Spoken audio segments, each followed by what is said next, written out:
Nuevamente saludo a la iglesia, buenos días. El Señor les continúe bendiciendo con toda bendición espiritual en lugares celestiales en Cristo Jesús. Y cuando hablamos de lugares celestiales, hablamos de la iglesia, que es una porción celestial de lo que vamos a experimentar en la vida eterna. En el ya, pero todavía no. Amén. Amén. Vamos a dar lectura al capítulo 8 de Romanos. Hoy vamos a predicar el sermón número 34 de la carta a los Romanos. Y el sermón va a estar concentrado en los versículos 31 al 34, pero para tener en cuenta todo el contexto, leo para ustedes hasta el versículo 39. Dice así la palabra del Señor en Romanos capítulo 8, versículos 31 al 39. ¿Qué pues diremos a esto? Si Dios es por nosotros, ¿quién contra nosotros? El que no escatimó a su propio Hijo, sino que lo entregó por todos nosotros, ¿cómo no nos dará también con él todas las cosas? ¿Quién acusará a los escogidos de Dios? Dios es el que justifica. ¿Quién es el que condenará? Cristo es el que murió, más aún el que también resucitó, el que además está a la diestra de Dios, el que también intercede por nosotros. ¿Quién nos separará del amor de Cristo? ¿Tribulación o angustia, o persecución, o hambre, o desnudez, o peligro, o espada? Como está escrito, por causa de ti somos muertos todo el tiempo. Somos contados como ovejas de matadero. Antes, en todas estas cosas, somos más que vencedores por medio de aquel que nos amó. Por lo cual, estoy seguro de que ni la muerte, ni la vida, ni ángeles, ni principados, ni potestades, ni lo presente, ni lo porvenir, ni lo alto, ni lo profundo, ni ninguna otra cosa creada nos podrá separar del amor de Dios que es en Cristo Jesús, Señor nuestro. Amén. Oremos. Padre, una vez más suplicamos por tu Santo Espíritu que nos concedas el don de abrir nuestros ojos para ver las maravillas de tu ley, nuestros oídos para escuchar con sabiduría y con atención y con reverencia tu palabra, y nuestro corazón para atesorar tu palabra en él, a fin de ser practicantes y hacedores de las sagradas Escrituras. En Cristo Jesús, Señor nuestro, lo pedimos. Amén. Amén. Bien, hermanos, toda esta porción que va hasta el versículo 39 la podríamos titular La certeza del triunfo de Cristo, o como está desde el versículo 28 y los intérpretes lo han colocado, más que vencedores. Como les dije, hoy el sermón va a estar concentrado de los versículos 31 al 34 y el título sale del mismo versículo: Si Dios está por nosotros. Sin embargo, voy a incluir por un momento corto el versículo 35, porque tiene mucha relación con las preguntas que allí se establecen. Por eso, en principio, me gustaría que observen las preguntas retóricas que el apóstol Pablo hace, incluyendo las del versículo 5. Y vamos a encontrar 5 preguntas hasta el versículo 34 y una sexta pregunta en el versículo 35. Y de esa sexta pregunta se desprenden otras 7 preguntas más. Y saben, conforme a que usted y yo, con fe, podamos responder a esas preguntas, vamos a estar completos en todo lo que la Escritura expresa acerca de nuestra posición, de nuestra situación delante del Señor. La primera pregunta está en el versículo 31, que dice: ¿qué pues diremos a esto? Y la respuesta a ¿qué pues diremos a esto? Avanza en los versículos subsiguientes, pero hay que establecer a qué se refiere con esto. ¿Qué pues diremos a esto? ¿A qué? Pues a todo lo que hemos venido escuchando, no solamente durante toda la carta a los Romanos, sino en especial desde los versículos 18 hasta el versículo 30. Y de manera más específica del 28 al 30, que dice: y sabemos que a los que aman a Dios, todas las cosas les ayudan a bien, esto es, a los que conforme a su propósito son llamados, porque a los que antes conoció, también los predestinó para que fuesen hechos conforme a la imagen de su Hijo, para que Él sea el primogénito entre muchos hermanos. Y a los que predestinó, a estos también llamó, y a los que llamó, a estos también justificó, y a los que justificó, a estos también glorificó. Y pregunta el apóstol, ¿qué pues diremos nosotros a todo esto, a esa cadena de salvación, a esos eslabones que están expresados acá, de haber sido llamados, elegidos, predestinados, justificados, glorificados, santificados, adoptados, como lo hemos visto en otras porciones de la Escritura? ¿Qué diremos usted y yo al respecto de esto? La otra pregunta es, ¿quién contra nosotros? Y aquí tenemos que tener claro que quién contra nosotros no significa que no haya nadie que nos pueda confrontar, porque en muchas oportunidades se contradice o se interpreta mal este versículo al creer que nadie puede estar contra nosotros. No, la experiencia cristiana nos enseña que tenemos muchos enemigos, tenemos contradictores, tenemos perseguidores. Aquí se refiere a que quieran hacer lo que nos quieran hacer, no nos podrán vencer, porque Dios está con nosotros. Eso es distinto. La tercera pregunta es, ¿cómo no nos dará también con Él todas las cosas? Está en el versículo 32. Y luego vamos a ver un poquito más detalladamente que todas las cosas no solamente se refieren a los asuntos espirituales.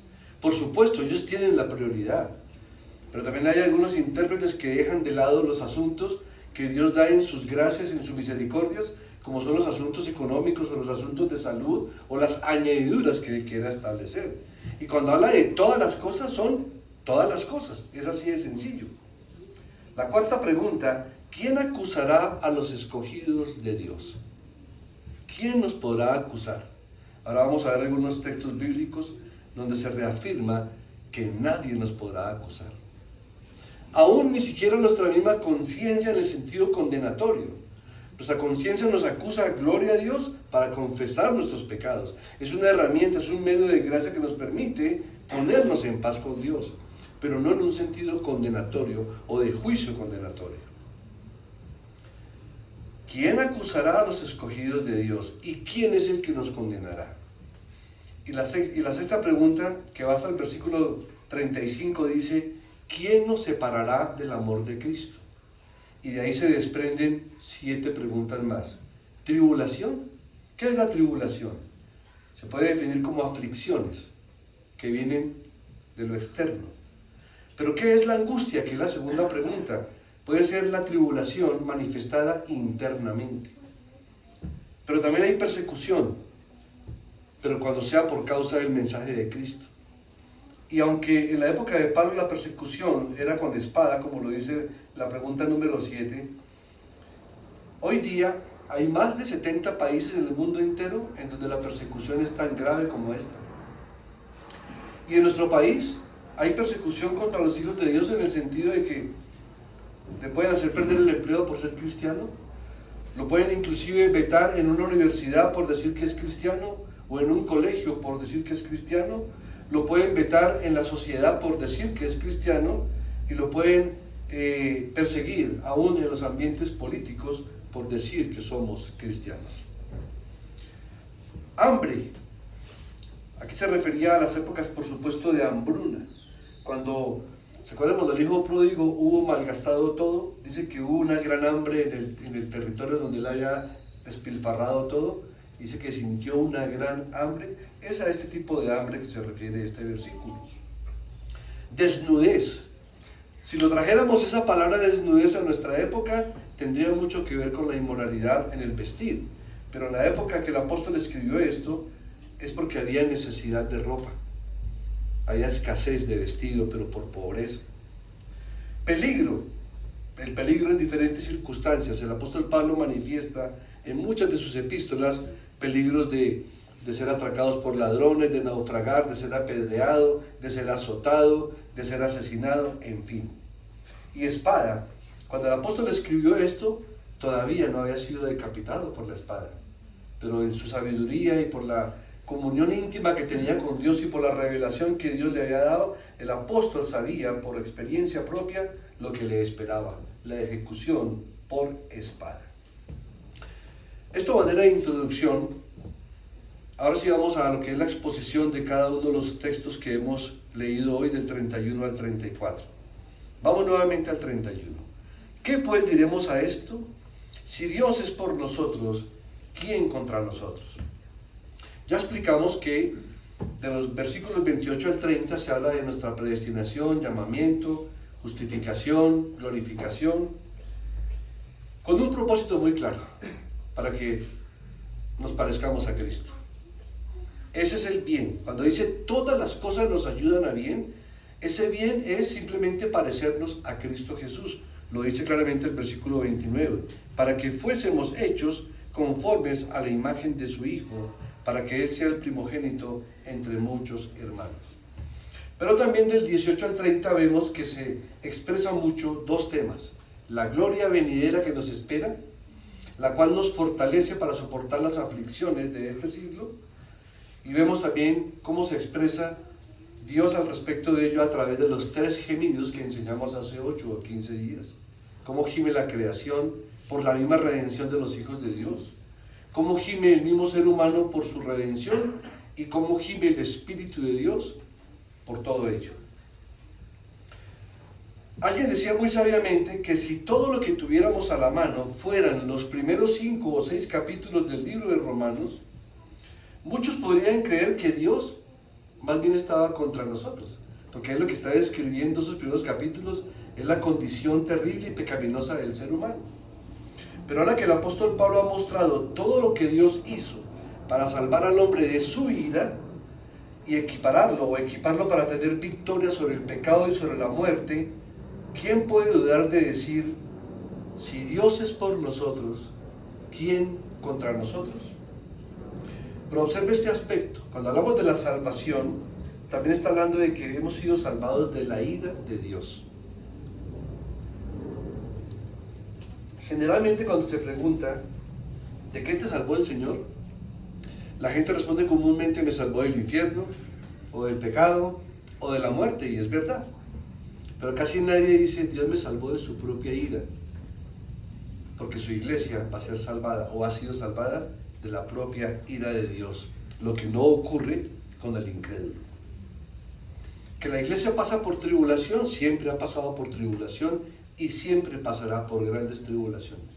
Entonces, ¿de qué es salvada la iglesia? ¿De esa tribulación? No, de la ira de Dios, porque ya Dios no va a derramar su ira sobre nosotros, porque ya la derramó sobre su propio Hijo en la cruz del Calvario.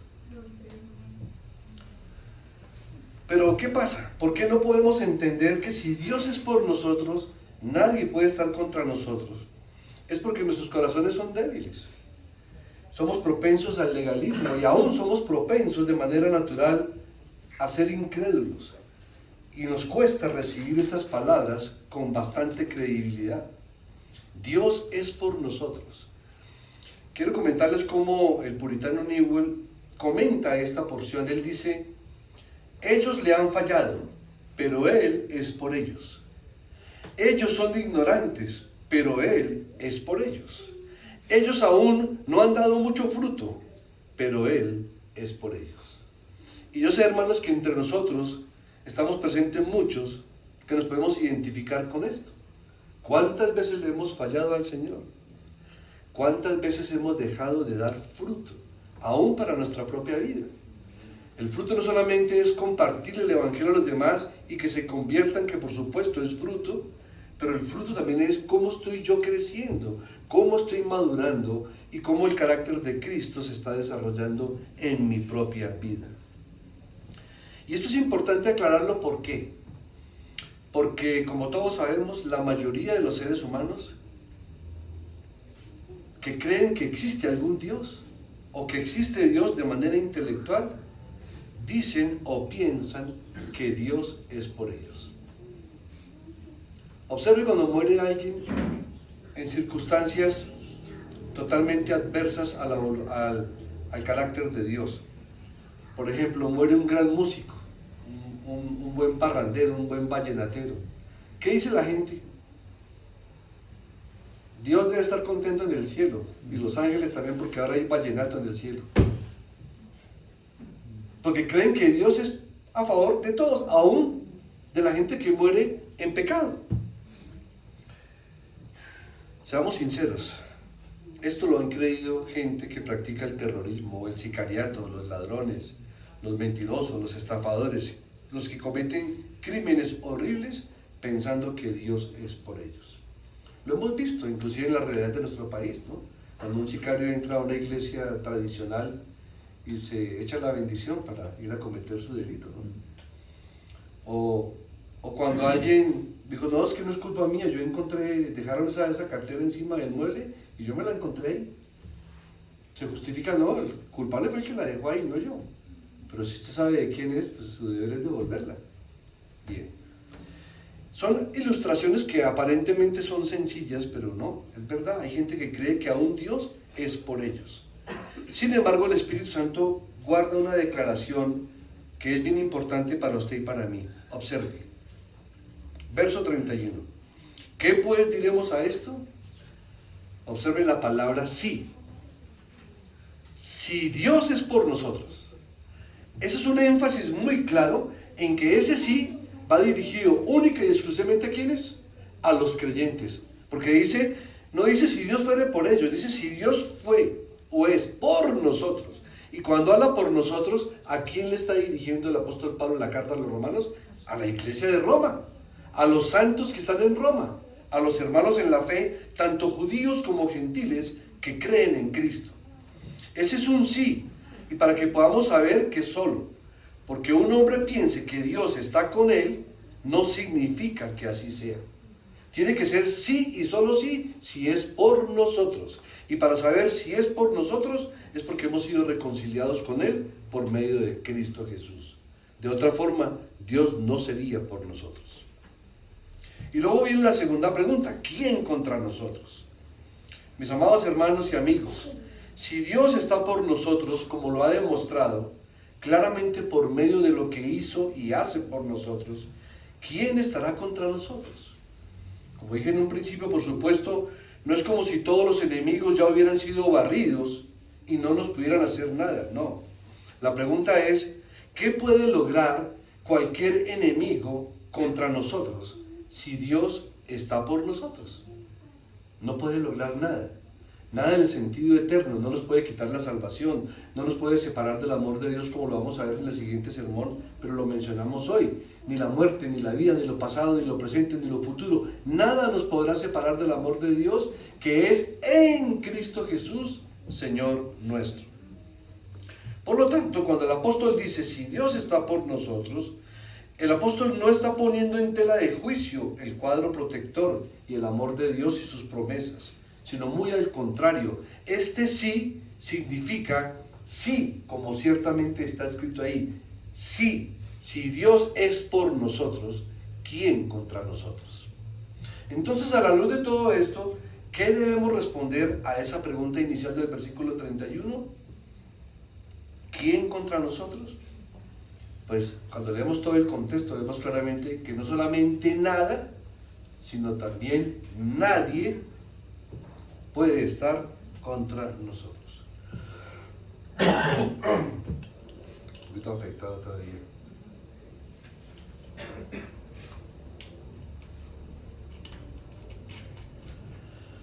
Ciertamente la victoria está de nuestro lado. Por eso vemos que en el versículo 28 los intérpretes colocaron ahí un título que, aunque no es palabra de Dios, nos da a entender el significado de toda la porción: más que vencedores.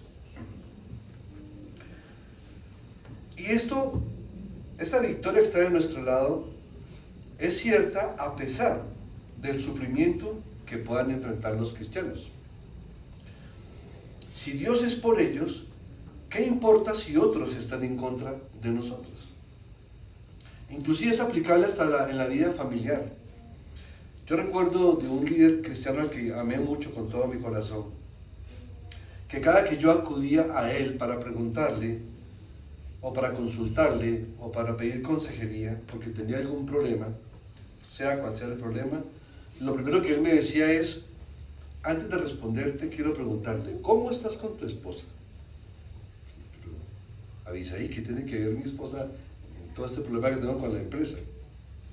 Me dice: mucho. Porque si tu esposa está bien contigo, no importa que los demás estén en tu contra.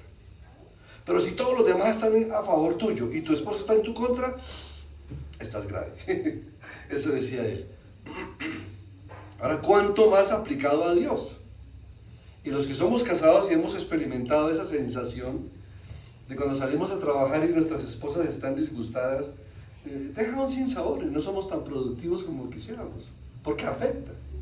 Ahora imagínense, si Dios está con nosotros, pues Dios y yo somos mayoría en ese sentido, porque Dios está conmigo, Dios está con nosotros.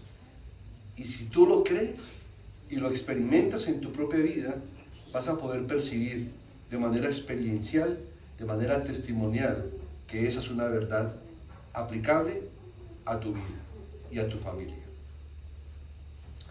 Mira lo que dice el Salmo 118, versículo 6. Jehová está conmigo, no temeré lo que me pueda hacer el hombre. Aquí el salmista que está diciendo que lo que hay hombre, que ningún hombre le va a hacer mal, no, que muchos van a intentar hacerle mal, pero que él no va a temer porque Jehová está conmigo. Y en Hebreos 13:6, el escritor de Hebreos navega por esas mismas aguas diciendo, de manera que podemos decir confiadamente, el Señor es mi ayudador, no temeré lo que me pueda hacer el hombre. Y mire que Hebreos es como una ampliación del Salmo 118. En el Salmo 118 dice, Jehová está conmigo. Por lo tanto, no temeré lo que me pueda hacer el hombre. Aquí se expande un poco más el apóstol, el autor de Hebreos, diciéndonos de manera que podemos decir confiadamente. Y aquí hay una aplicación para nuestra vida. ¿Lo puedes decir? Puedes decir confiadamente que el Señor es tu ayudador, que el Señor está contigo y que por esa razón no temerás lo que te pueda hacer el hombre. Pero el mismo apóstol da una respuesta mucho más completa de los versículos 32 en adelante hasta el 39 que leímos. Y el comienzo, apenas el principio de esa respuesta se encuentra por supuesto en el versículo 32 que dice que el que no escatimó ni a su propio Hijo, sino que lo entregó por todos nosotros, ¿cómo no nos dará también con él todas las cosas? Amados hermanos, Dios Padre, que ni aun a su propio Hijo escatimó, sino que lo entregó, nos deja ver la profundidad de sentimiento que esto implica, o que implica en las palabras que leímos hace 8 días, o hace más, en el versículo 3 del mismo capítulo 8. ¿Qué dice el versículo 3 del capítulo 8? Porque lo que era imposible para la ley, por cuanto era débil por la carne, Dios, enviando a su Hijo en semejanza de carne de pecado, en semejanza de carne de pecado, no en carne de pecado. Son dos cosas muy distintas. Y a causa del pecado, condenó al pecado en la carne. O sea que Dios envió a su propio Hijo en semejanza de carne de pecado para redimirnos.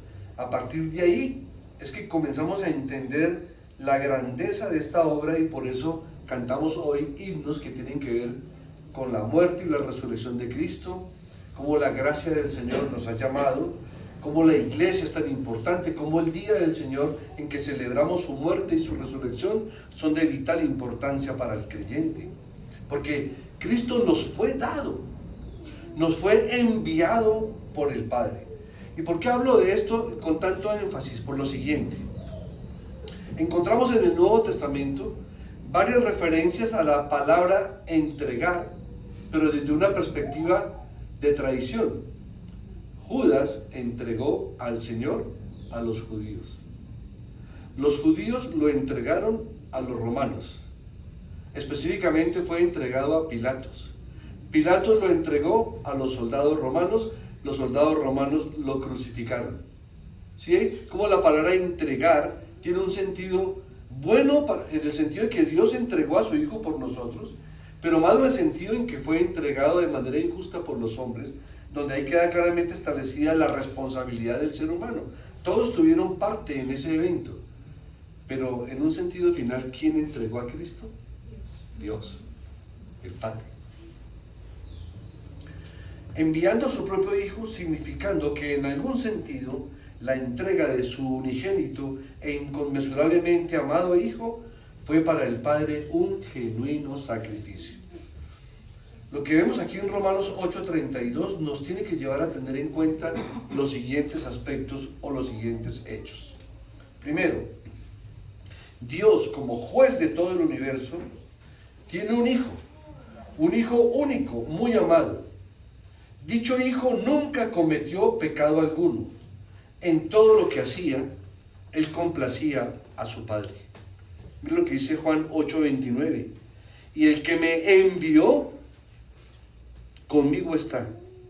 No me ha dejado solo el Padre, porque yo hago siempre lo que le agrada a Él.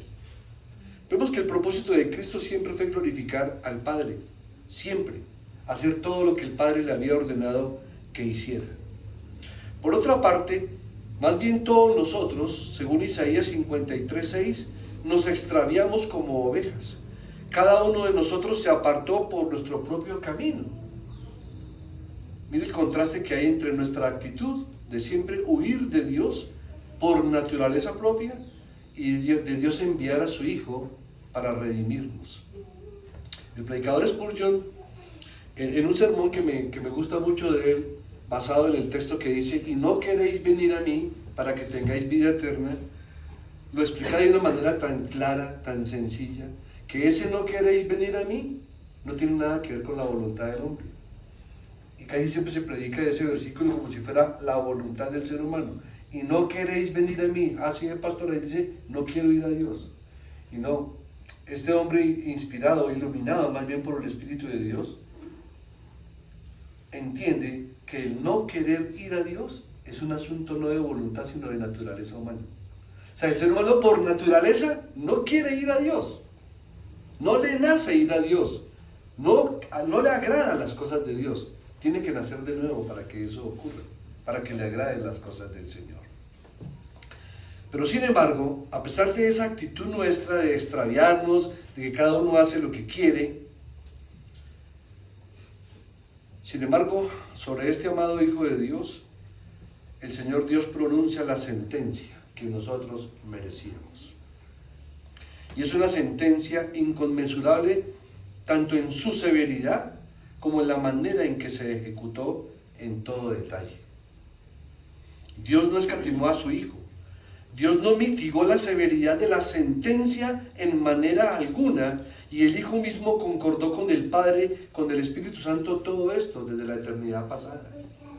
¿Se acuerdan que esta mañana hablamos de que la salvación fue planeada en la eternidad pasada? ¿Quién la planeó? Padre, Hijo y Espíritu Santo. Prometida a través de los pactos, lograda por Cristo, porque Él fue el que murió sustitutivamente por nosotros. Se humilló haciéndose hombre, se humilló encarnándose, y luego fue humillado en la manera como murió, crucificado, que era la peor muerte conocida de esa época. En la época de los romanos se crucificaba a los peores criminales de la época, era el peor castigo. Y Dios derramó toda esa copa de ira. Ahora ya comprenden por qué Cristo en el Getsemaní oraba: Padre, si es posible que no beba esta copa, no la beberé, pero no se haga como yo quiero, sino como tú quieres. ¿O por qué creen que exclamó: Dios mío, ¿por qué me has desamparado? Recitando de su propia boca el Salmo 22, que David, inspirado por el Espíritu de Dios, había descrito cómo moriría el Mesías. Toda la ira de Dios, el Padre, toda la ira que usted y yo merecíamos fue derramada sobre su propio Hijo. Por eso dijimos anteriormente que los hijos de Dios, los que hemos sido escogidos para la salvación, ya no tenemos que beber la copa de la ira de Dios, porque hemos sido salvados de su ira. ¿Quién puso a Cristo en la cruz? Como lo dije en un principio, Judas lo traicionó, lo entregó a los judíos. Los judíos lo condenaron, lo entregaron a los romanos. Pilato lo entregó a los soldados romanos y los soldados lo crucificaron, y todos ellos tuvieron parte. Pero en última instancia fue Dios mismo quien lo entregó. por todos nosotros. Fue Dios quien dio a su Hijo unigénito. ¿Recuerdan Juan 3:16?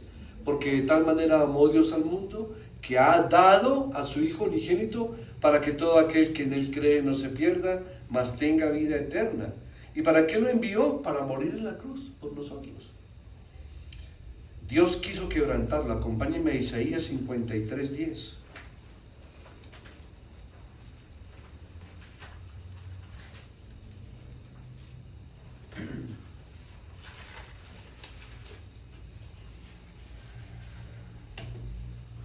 Inclusive podemos leer el contexto desde el 6. Todos nosotros nos descarriamos como ovejas, cada cual se apartó por su camino, mas Jehová cargó en él el pecado de todos nosotros. Angustiado él y afligido, no abrió su boca. Como cordero fue llevado al matadero, y como oveja delante de sus trasquiladores, enmudeció y no abrió su boca. Por cárcel y por juicio fue quitado. ¿Y su generación quién la contará? Porque fue cortado de la tierra de los vivientes, y por la rebelión de mi pueblo fue herido. Y se dispuso con los impíos su sepultura, mas con los ricos fue en su muerte, aunque nunca hizo maldad, ni hubo engaño en su boca. Con todo, Jehová quiso quebrantarlo, sujetándole a padecimiento. Cuando haya puesto su vida en expiación por el pecado, verá linaje, vivirá por largos días, y la voluntad de Jehová será prosperada en su mano. Y escuche esto, el 11, verá el fruto de la aflicción de su alma. Usted y yo somos el fruto de la aflicción de Cristo, padecida hace 2000 años, y quedará satisfecho. Por su conocimiento justificará mi siervo justo a muchos, y llevará las iniquidades de ellos. Cuando uno confronta a un judío con este capítulo 53 de Isaías, por la misericordia de Dios, a algunos les ha sido abierto su corazón. Porque cuando ellos enseñan su famosa Torá y el Talmud, siempre descartan Isaías 53. No lo leen, lo ocultan, porque aquí hay una descripción clara. Dice inclusive que con su muerte, con los impíos, fue crucificado en medio de los ladrones. Y su sepultura con los ricos. ¿De quién era la tumba? ¿Se acuerdan? De José de Arimatea, un hombre rico. Y ahí fue puesto el cuerpo del Señor. Unas profecías tan precisas, y al leer el Salmo 22 escrito por David, todavía uno queda más impresionado, porque dice: horadaron mis manos y mis pies. Describió la crucifixión con todo detalle. Y uno dice: Señor, abre tus ojos para que los judíos vean las maravillas de tu ley y reconozcan que Cristo es el Mesías, el Salvador enviado por ti. Quiera Dios que así sea, que ojalá muchos de ellos puedan ser llamados a conversión. Dios entregó a su Hijo tanto por el judío como por el gentil, por todos sus amados hijos, sin restricción de raza, sexo, nacionalidad, lengua, posición social, etcétera, etcétera. ¿Cómo no nos dará con Él en toda su misericordia, es decir, de buena gana, gratuitamente, generosamente, gozosamente, todas las cosas? Y nuevamente repito, hermanos, lo ampliamos. No hay ninguna buena razón para limitar esta expresión de todas las cosas única y exclusivamente a las bendiciones espirituales. Por supuesto, son las mayores, pero no podemos descartar que también todas las cosas se pueden entender en un sentido irrestricto a cosas tanto espirituales como materiales. Porque si miramos el versículo 28 del capítulo 8, tenemos que interpretarlo de esa misma manera. Observen.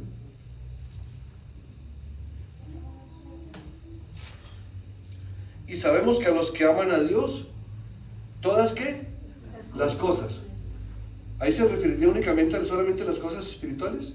No. ¿Cuántas veces usted y yo hemos ido a Dios porque carecíamos de cosas materiales? ¿Cuántas veces fuimos a Dios porque carecíamos de una buena salud? Eso nos llevó a clamar a Dios. Fueron circunstanciales, sí, pero fueron los medios que Él usó. Angustias, tribulaciones, escasez, hambre, enfermedad, ruina económica, nos pudieron llevar. a conocer de Cristo, y aquí dice que todas las cosas nos ayudan a bien. Y si son todas las cosas que nos ayudan a bien para que el carácter de Cristo sea desarrollado en nosotros, se refiere tanto a todas las cosas de la perspectiva espiritual, pero también material. Pero no solamente respecto a cuestiones generales, ya sean físicas o espirituales, que surgen las ansiedades. Ya hemos visto que las ansiedades surgen de esa insatisfacción que el alma tiene. Pero por todo lo demás, mis hermanos, ¿cuál debe ser nuestra preocupación primordial? Es cuál es tu situación, cuál es mi situación ante Dios. Eso es lo que define todo. Todas las cosas, tanto espirituales como materiales, tienen que llevarte a preguntarte es, ¿cuál es tu posición en Cristo? ¿Cuál es tu situación en ese momento delante de Él? Si en ese instante el Señor nos llamara a su presencia, ¿cómo nos hallaría? ¿Inocentes o culpables? ¿Justificados o condenados? ¿Cómo? ¿Cómo es nuestra situación delante de Dios? Gloria a Dios que esperamos que los que estamos acá, que hemos sido llamados a salvación, lo podamos decir con certeza: si Dios es por mí, nada podrá estar contra mí. Ni siquiera el acusador de nuestras almas, ni siquiera cualquier circunstancia o aún cualquier cosa creada. Vamos a los textos 33 y 34. ¿Quién acusará a los escogidos de Dios? Dios es el que justifica. ¿Quién es el que condenará? Cristo es el que murió, más aún el que también resucitó, el que además está a la diestra de Dios, el que también intercede por nosotros. Hermanos, el versículo 33 es probablemente un eco bien intencional de las palabras que encontramos en Isaías 50. Vamos a Isaías 50 por un momento. Ahora, aquí lo tengo escrito. Cercano está de mí el que me salva. ¿Quién contenderá conmigo? Juntémonos. ¿Quién es el adversario de mi causa? Acérquese a mí. He aquí que Jehová el Señor me ayudará. ¿Quién hay que me condene? Qué increíble esa postura que toma el profeta Isaías respecto a una situación específica. Cercano está de mí el que me salva. Ya nosotros no solamente lo tenemos cerca, está en nosotros y nosotros estamos en Él. ¿Quién contenderá conmigo? Lo que quiere decir que cualquiera que contenga o que quiera contender conmigo, pues que venga y se junte conmigo y contienda conmigo. Y luego dice, ¿quién es el adversario de mi causa? Que se acerque a mí. Aquí está este hombre hablando con una característica de valentía, de que no tiene temor a que haya gente que lo quiera contender. No tiene temor de sus enemigos, porque dice que cercano está el que me salva, porque Dios está con nosotros. Y nosotros mucho más todavía podemos decir no solamente que está cerca, sino que está dentro de nosotros y nosotros con Él. Estas preguntas retóricas, o ante estas preguntas retóricas, ¿quién podrá presentar un cargo contra un hijo de Dios? ¿Quién es el que condena? Esas palabras dejan ver más bien una vigorosa negación contra esa condenación de la que nos quieran cargar. Vamos a mirar un caso bíblico que es bien impactante al respecto de esto. Porque ¿quién condenará? Simplemente está diciendo nadie nos puede condenar. En el libro de Zacarías capítulo 3, versículos 1 al 5.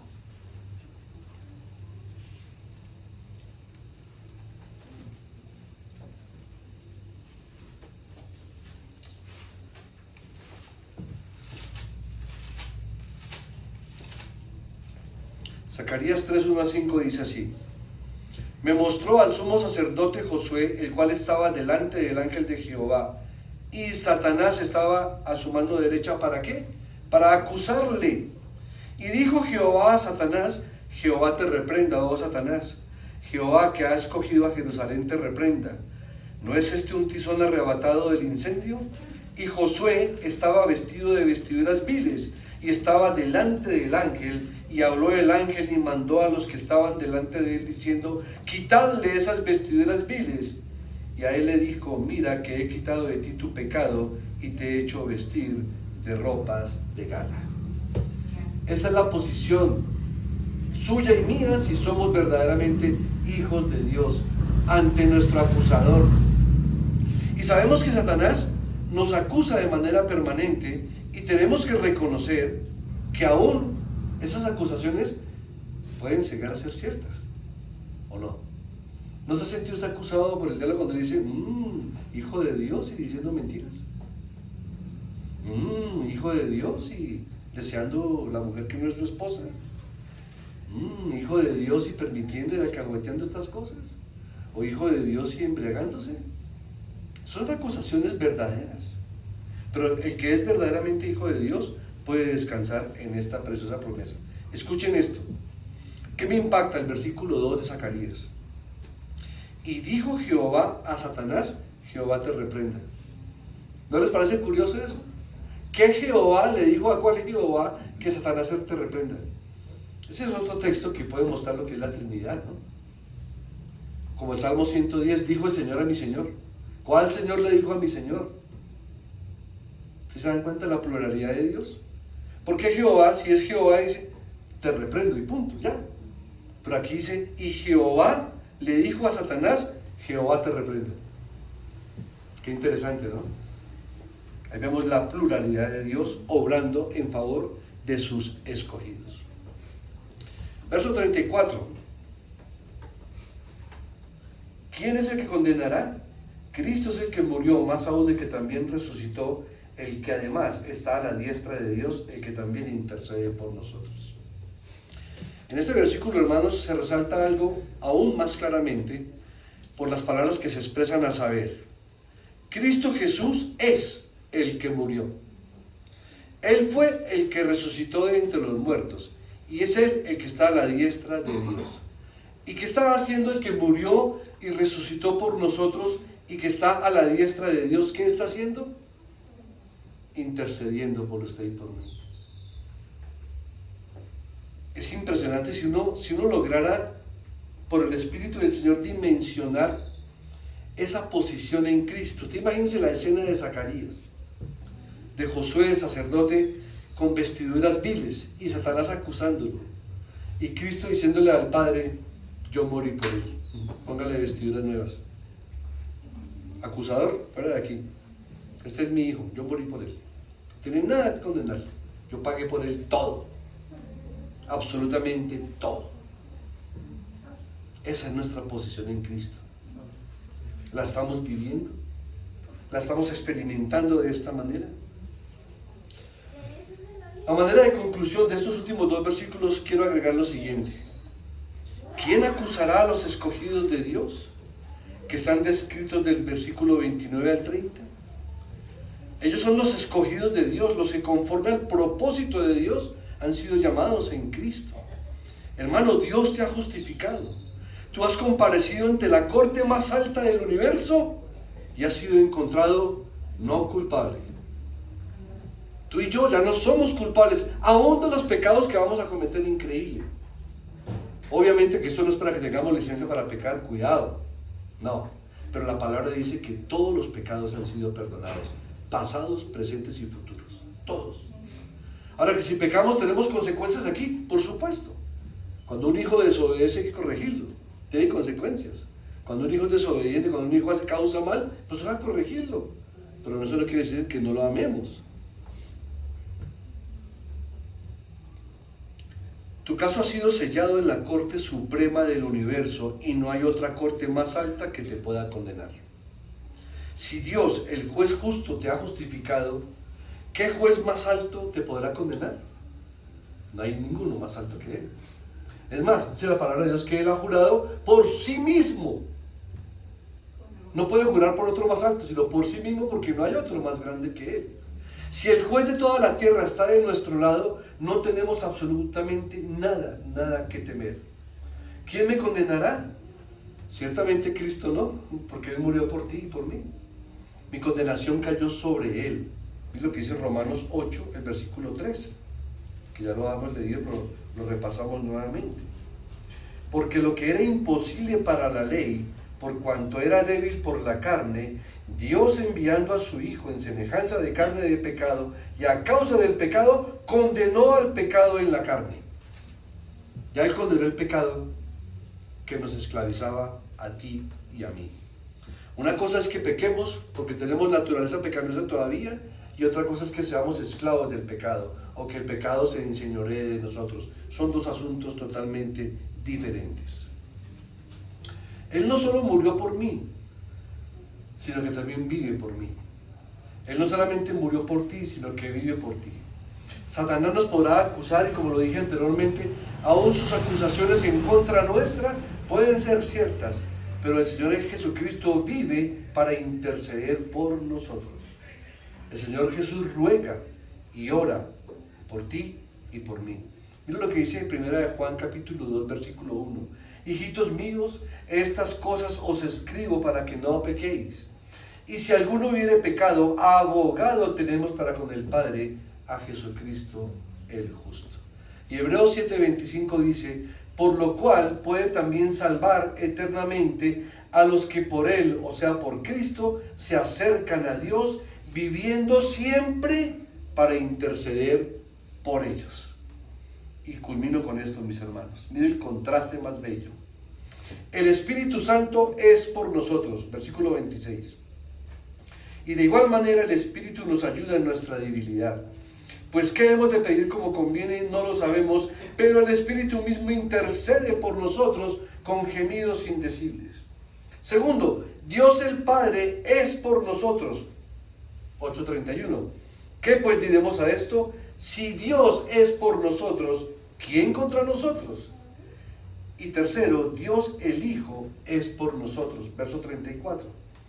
¿Quién es el que condenará? Cristo es el que murió, más aún el que también resucitó, el que además está a la diestra de Dios, el que también intercede por nosotros. Hermanos, el bendito Dios Trino intercede todos los días continuamente por ti y por mí, en toda circunstancia, en todo momento, a pesar de nuestra flaqueza y de nuestra infidelidad para con Él. Amén. Oremos. Soberano Dios, cada que profundizamos en tu palabra, quedamos más absortos y aún más impactados de saber que a pesar de nuestras flaquezas, de nuestras debilidades y de nuestro pecado, que continuamente te ofendemos, a pesar de nuestra inconstancia, de nuestra fragilidad, a pesar aún de nuestra falta de fe, aún así tú puedes escuchar oraciones como las de este padre que dijo: Señor, creo, pero ayuda a mi incredulidad. Yo te ruego, Señor, por tu palabra y por tu Espíritu, que nos concedas el privilegio y el don de asimilar esta enseñanza, de vivenciarla en nuestra vida cotidiana, de experimentarla momento a momento y de traer, Señor, arrepentimiento y vida en nuestros corazones. Una vez más suplicamos: abre las maravillas, abre nuestros ojos para que podamos ver las maravillas de tu ley y gozarnos y regocijarnos y saber que nada ni nadie nos podrá separar de ti, y que hemos sido hallados, no condenados, por el sacrificio precioso de Cristo Jesús, quien ya pagó el precio más costoso y el precio más elevado que tú podías pagar por tu mismo pueblo, por tus ovejas y por tus hijos. Y suplicamos que estas verdades puedan ser extendidas por la predicación de tu palabra al resto de nuestros seres queridos, de nuestros amigos y aún, Señor, de nuestros enemigos. Señor, que tu gracia, tu misericordia y tu favor desciendan con poder sobre nuestras vidas. Que el reino de los cielos descienda con poder en nuestros corazones y líbranos de todo mal, partiendo de nuestra propia maldad, de la maldad del mundo y del enemigo de las almas. En Cristo Jesús te damos gracias. Amén. Que el Señor les continúe bendiciendo.